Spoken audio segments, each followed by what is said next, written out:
Welcome back for another book talk video. Today I continue my coverage of Jane Austen July here on Booktube. I'm talking about Jane Austen's novel Pride and Prejudice. I should go ahead and let you know that there are some really great film adaptations of this. Several films have been made. I'm a huge fan of the 1995 version, which was a miniseries, but also the 2005 film with Keira Knightley in it. She did a great job in the film, I believe. But okay, having gotten that out of the way, letting you know that there are great film versions available, I want to go back and speak to the title, because something that I really like about Jane Austen and several of her novels is that she is not playing coy about the themes that are in the story. She just puts the theme right up there as a title. Yesterday I talked about persuasion. She very much dealt with the theme of persuasion in that book. There's another book that I've started reading called Sense and Sensibility. Clearly the idea of sense and sensibility, huge theme in the story. Here, just based on the title of Pride and Prejudice, if you've not read the story, you should know there's gonna be a character full of pride, very prideful, letting pride get in the way of things. There's also going to be a character who judges people based on prejudice. And there are going to be characters in their lives who reinforce these notions or cause these themes to come into conflict. So do you really need to know anything else? I think that's enough to hopefully get you excited and interested in the story.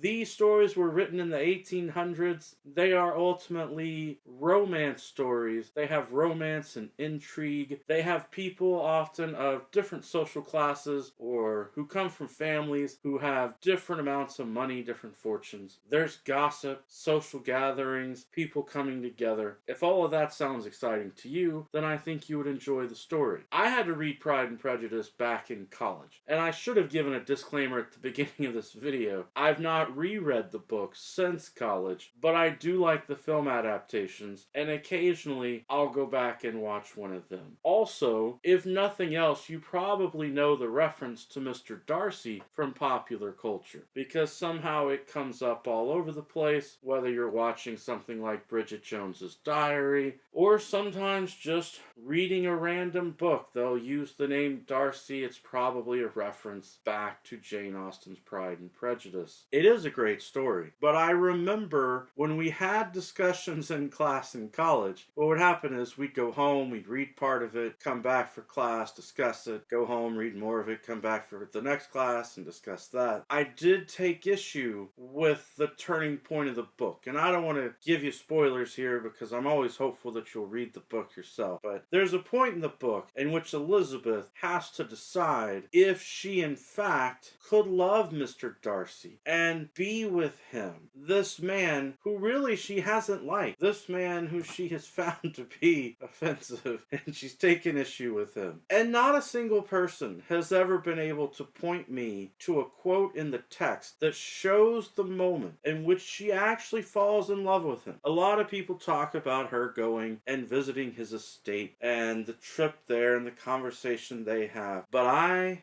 suspect that what may have happened when she went and visited that estate was she saw the good life. She saw the beautiful yard. She saw the huge manor and everything there. It is possible that a lot of readers don't realize that Elizabeth may in fact be very material. It is possible that part of the reason that she fell in love with him was because of the magnificent estate that he had.